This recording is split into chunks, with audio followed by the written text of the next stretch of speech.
Shalom Bapak Ibu, berjumpa kembali di dalam sarapan. Kita bersama akan membahas sebuah topik tentang harta yang kekal, terambil dari Matius 6 ayat yang ke-19. Janganlah kamu mengumpulkan harta di bumi ngengat dan karat merusakkannya, dan pencuri membongkar serta mencurinya. Mari kita bersama berdoa. Allah Bapa, kami sungguh mengucap syukur untuk segala hal yang Tuhan nyatakan dalam hidup kami. Dan kami bersyukur kalau pagi ini boleh bangun dan kami bersama mau merenungkan firman Tuhan. Kiranya kuasa firman-Mu yang senantiasa mengingatkan kami, menilik hati kami untuk kami mau diberikan kemauan melakukannya. Di dalam nama Yesus Kristus kami berdoa. Amin.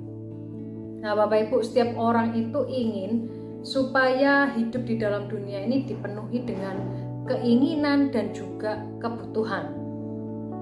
Ada orang yang bilang dan juga berpikir bahwa ada kalanya orang yang berkelebihan ketika masuk di dalam dunia orang yang kekurangan, mereka akan adaptasi untuk waktu yang lama.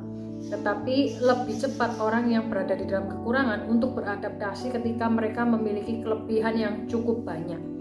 Kita mengerti bahwa kehidupan ini Bapak Ibu, kelebihan lebih mudah daripada kekurangan. Memiliki banyak materi tentunya bisa membuat hati kita nyaman, tenang, kita punya mobil baru, punya ponsel yang terbaru, kita menjadi mudah untuk berpikir bahwa kekayaan akan membuat kita ini lebih bahagia juga. Tapi Bapak Ibu, tak satu pun dari yang kita bisa beli ini bisa bertahan dengan lama. Semua yang kita kumpulkan di bumi itu ada masa kadaluarsanya.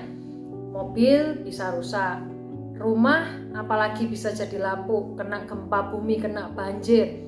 Ponsel baru pun juga bisa menjadi kuno karena sistem operasionalnya semakin berkembang dan mereka juga memiliki updatean yang terbaru. Nah, dalam jangka panjang kita tidak memiliki kendali atas hal-hal yang ada di dunia ini. Jadi sebaliknya Bapak Ibu, Yesus itu memberitahukan kita supaya kita ini bisa fokus untuk menyimpan harta di surga, di mana harta itu tidak akan rusak dan hilang. Dibanding kita harus fokus menumpuk hal-hal duniawi, kita seharusnya fokus untuk hal-hal surgawi yang akan bertahan selamanya. Nah, karena setiap hal yang kita miliki sebenarnya itu diberikan kepada kita oleh karena anugerahnya Bapak Ibu. Nah, kalau kita bisa membuang kebiasaan mengumpulkan harta di bumi dengan melihat segala kepemilikan kita sebagai sesuatu yang diberikan Tuhan bagi kita, kita maka bisa membagikannya kepada orang lain. Kita juga bisa mengalihkan prioritas kita ini untuk membuat pengaruh yang kekal dalam hidup orang lain, dengan kita ini bisa berbagi pengharapan kepada mereka.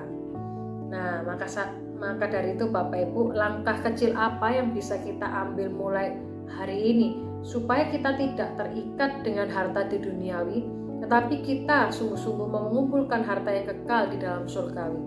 Apa yang telah Tuhan berikan kepada kita yang dapat kita bisa bagikan kepada orang lain, yang membuat kehidupan kita juga berbeda.